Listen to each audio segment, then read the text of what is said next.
నా వల్ల కాదా? నువ్వు ఇల్లు నిలబెట్టావన్నది ఎంత నిజమో అందులో నా శ్రమ కూడా ఉందనేది అంతే నిజం.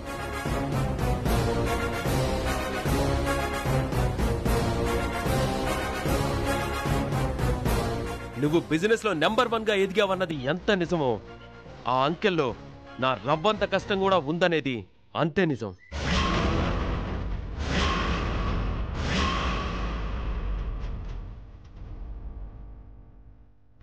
అలాంటిది నా భార్య హాస్పిటల్ బెడ్ పై గిలగిలా కొట్టుకుంటుంటే ట్రీట్మెంట్ ఇప్పించడానికి టెన్షన్ పడాల్సి వచ్చింది.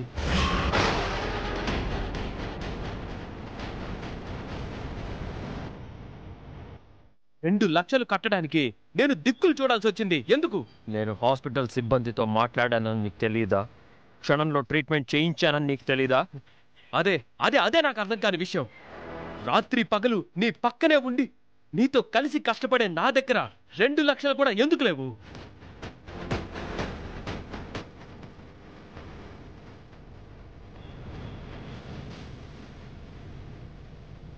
నా భార్యకి నేను సునాయాసంగా ట్రీట్మెంట్ ఇప్పించే పరిస్థితి నాకెందుకు లేదు? డబ్బు కడితే గానీ వైద్యం చేయనంటారు డాక్టర్లు. నువ్వు చెప్తే గానీ ఆఫీసులో 10 రూపాయలు కూడా ఇవ్వనంటాడు అకౌంటెంట్. నీ ఫోన్ పనిచేయదు, నా భార్యకి ఊపిరాడదు, హాస్పిటల్కి నీ ఫోన్ రాదు. సామ్రాట్ అన్నదని చెప్పినా నాకు విలువ లేదు. అలాంటప్పుడు నేను చేసిన చాకరీకి అర్థం ఏంటి? నేను ఆఫీస్కి రావాల్సిన అవసరం ఏంటి?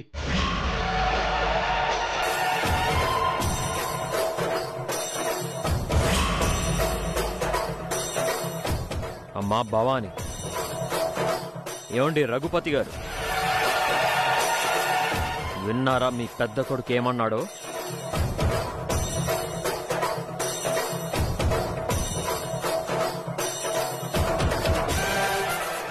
వీడికి సామ్రాట్ అన్నగా విలువ లేదంట, ఈ సొసైటీలో గౌరవం లేదంట, నాకు వీడి గురించి ఆలోచనే లేదంట, వీడి లైఫ్ గురించి నాకు పట్టింపే లేదంట.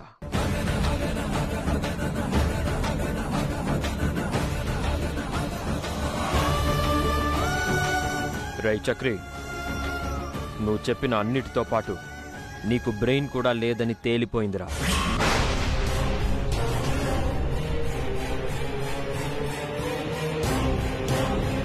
నీ మెదడు ఎంత చితికిపోయిందో, నీ ఆలోచన శక్తి ఎంత క్షీణించిపోయిందో ఇప్పుడే ఈ క్షణమే ప్రూవ్ చేస్తాను.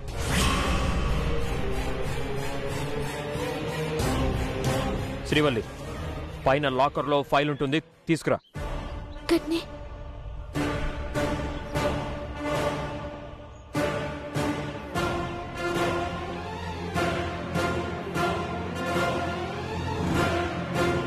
కష్టపడ్డాను, చెమట దార పోశాను, చాకిరీ చేశాను అంటున్నావు. అవన్నీ చేసేది పశువు.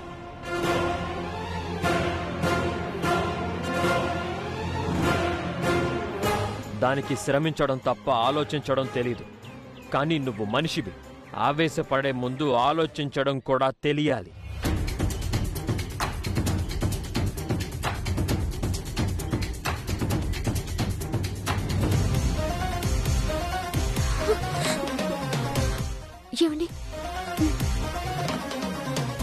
ఎరా, నీ భార్య హాస్పిటల్లో ఉంటే నా ఫోన్ కలవలేదని టెన్షన్ పడ్డావా?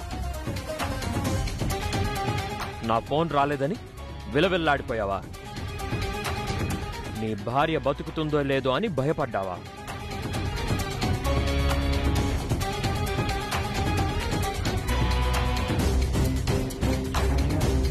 $00050171143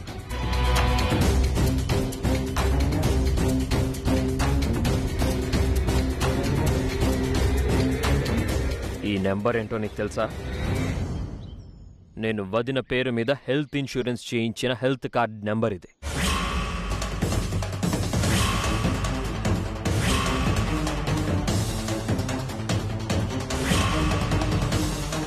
దాని విలువ 50 లక్షలు.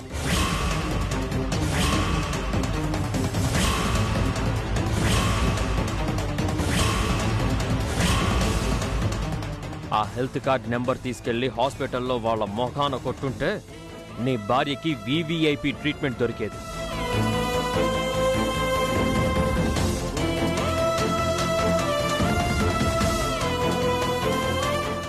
భార్యకి సంబంధించిన హెల్త్ కార్డ్ నీ జేబులో ఉంటుంది. ఆ కార్డుకి సంబంధించిన నెంబర్ నా నోటి మీద ఉంటుంది. నీ భార్యని, నీ బాగోగుల్ని నువ్వు మర్చిపోయినట్టా, నేను మర్చిపోయినట్టా?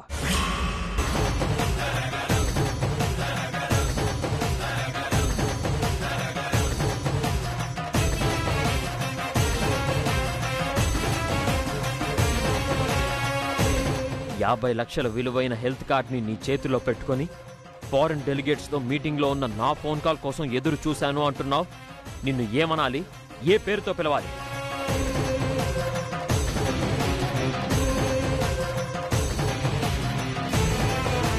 నేనేమీ హాస్పిటల్కి డబ్బు పంపలేదు, నా పరపతి ఉపయోగించలేదు. కేవలం హెల్త్ కార్డ్ నెంబర్ మాత్రమే చెప్పాను. మరి నువ్వేం చేశావు?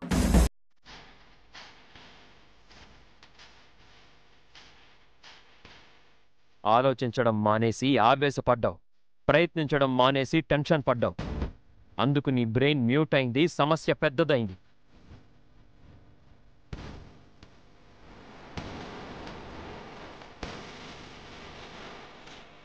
నీ కష్టానికి విలువ, నీ శ్రమకి ఫలితం ఎక్కడికి పోలేదురా. ఇదిగో.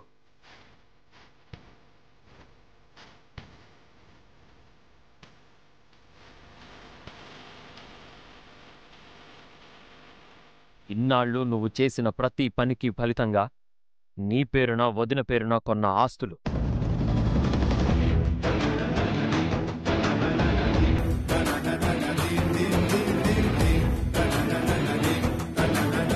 మీ భవిష్యత్తు కోసం, చివరికి మీకు పుట్టబోయే బిడ్డ భవిష్యత్తు కోసం కూడా కావాల్సిన భద్రత ఏంటో ఈ కాగితాల్లో ఉంది.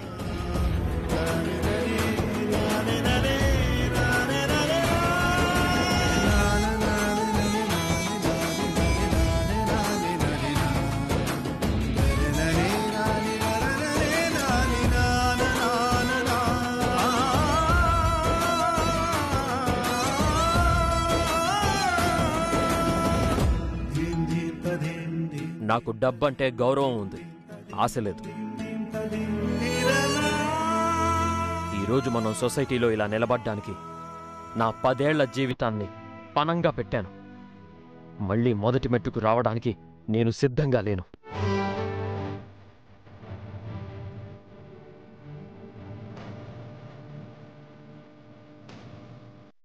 అందుకే ఈ ఆర్డర్సు, ఈ బార్డర్సు, అందుకే ఈ రూల్సు, అందుకే ఈ రెగ్యులేషన్స్.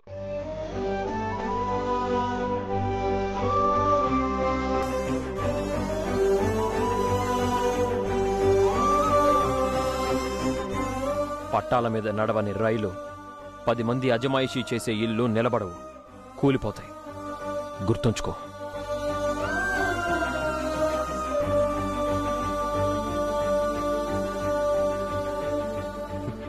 సామ్రాట్, సారీరా. సారీరా. I'm really sorry. అవంతిక పరిస్థితి చూసి ఆ రోజు పడ్డ టెన్షన్ గుర్తొచ్చి ఏదేదో వాగాను. దీనంతటికి నువ్వే కారణం అనుకున్నాను. కానీ నువ్వు మా గురించి ఇంత ఆలోచిస్తున్నావని తెలుసుకోలేకపోయాను. నన్ను క్షమించరా.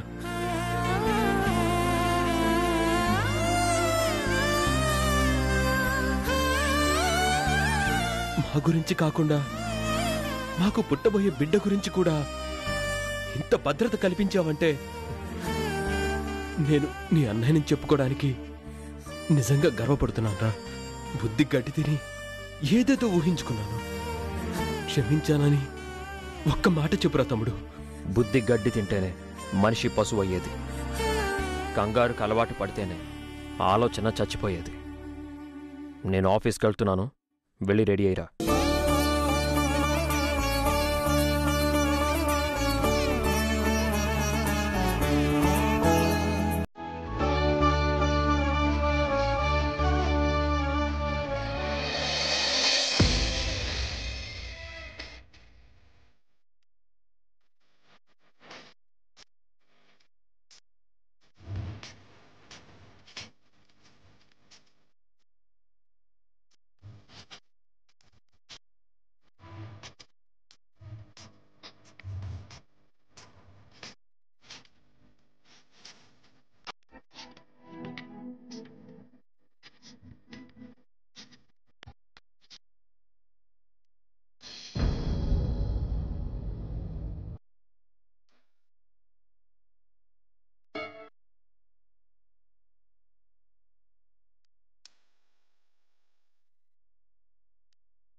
కమలా కమలా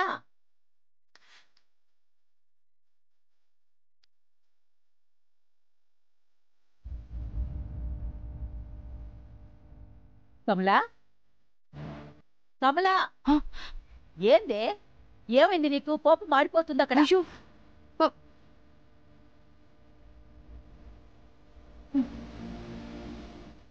ఏమైంది ఏందా పరధ్యానం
ఒకసారి శ్రీవల్లికి ఫోన్ చేయి నేను మాట్లాడతా అలాగే అత్తయ్య.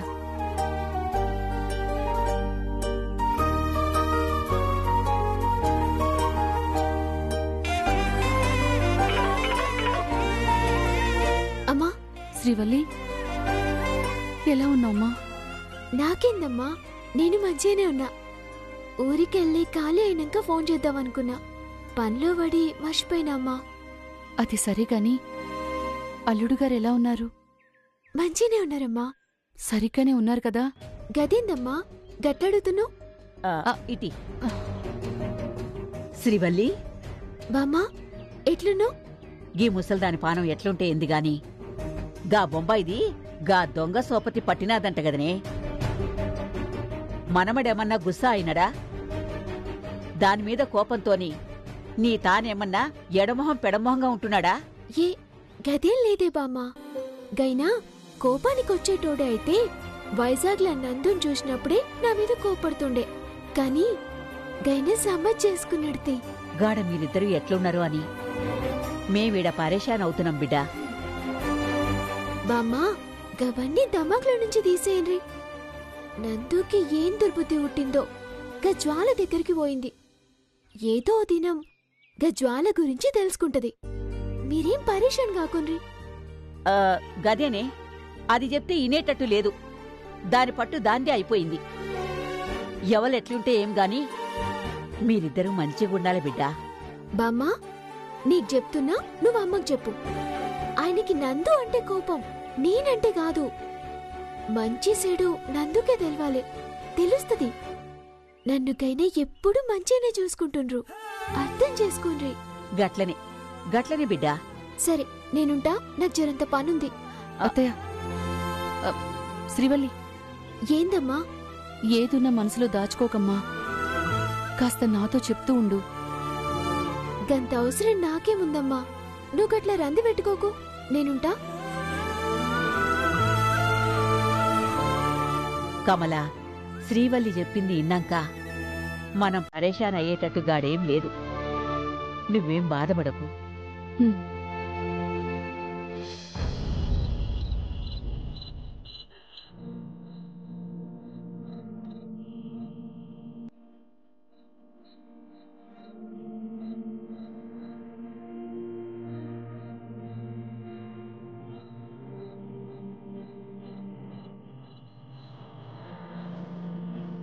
నీ భార్యకి సంబంధించిన హెల్త్ కార్డ్ నీ జేబులో ఉంటుంది.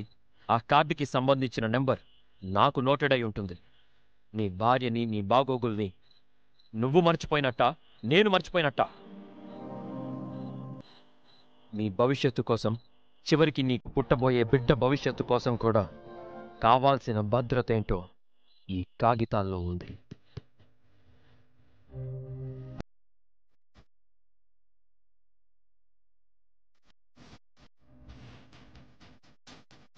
రోజు చూస్తూనే ఉన్నావుగా, కొత్తగా ఏముంది నా మొహంలో? పాలు. ఆ మాట చెప్పాలంటే గొంతుకు పని పెట్టాలి. నువ్వేంటి కళ్ళకి పని పెట్టావు? లే, గీ దినం నిజంగానే కొత్తగా కనిపిస్తుండ్రు. మ్మ్.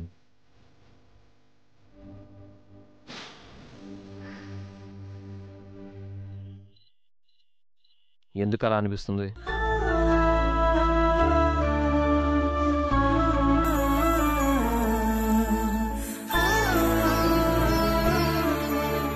భార్య భర్త దగ్గరికి వచ్చినప్పుడు పెదాలు తడిగా మారాలి. మరి నీకేంటి కళ్ళు తడిగా మారాయి? ఏ భార్య అయినా తన భర్త గురించి మొత్తం ఎరకనే అనుకుంటది. నేను గట్లనే అనుకున్నా.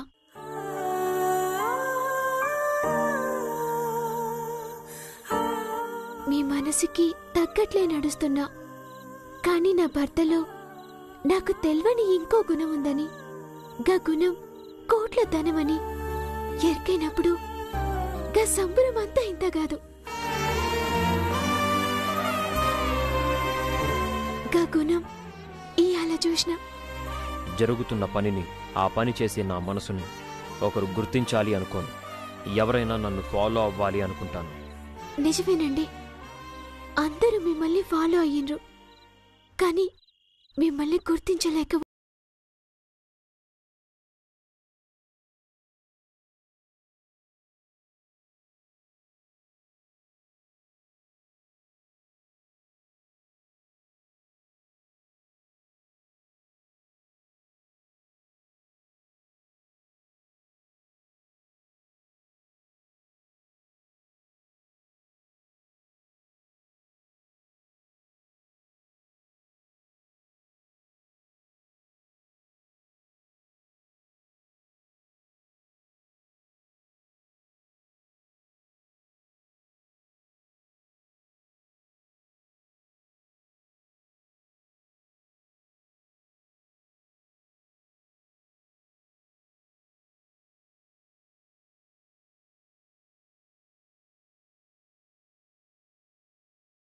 కుంటుంది. అవసరాలు తీర్చేవాడికి ప్రశ్నించే అర్హత ఉంటుంది. కన్నోళ్ళ గురించి ఆలోచించుడు రుణం, అన్నని నిలబెట్టుడు అవసరం, వదిన ఆరోగ్యం కాపాడుడు బాధ్యత. కాని వదిన కడుపులో ఉన్న బిడ్డ భవిష్యత్తుని ఈ దినమే అంచనా వేసుడంటే ఎంత పెద్ద మనసుండాలండి. గంతటి మనసు నా భర్తకున్నందుకు నాకు మస్తు గర్వంగా ఉందండి.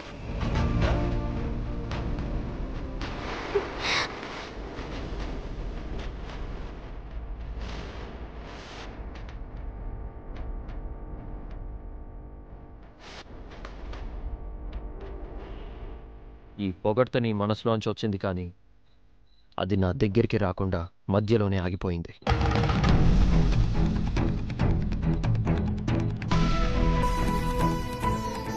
ఎందుకంటే ఆడదాని పొగడ్తని యాక్సెప్ట్ చేయడానికి నా మనసు సిద్ధంగా ఉండదు.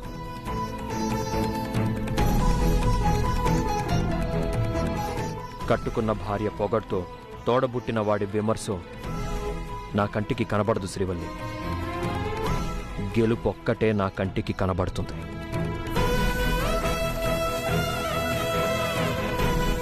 గెలుపంటే ఒంటికేసుకునే కోట్లతో పాటు, బీర్వాలో దాచుకునే నోట్లతో పాటు, నా వాళ్ళకి ఏం కావాలో నా ద్వారా వాళ్ళకి అందించడం.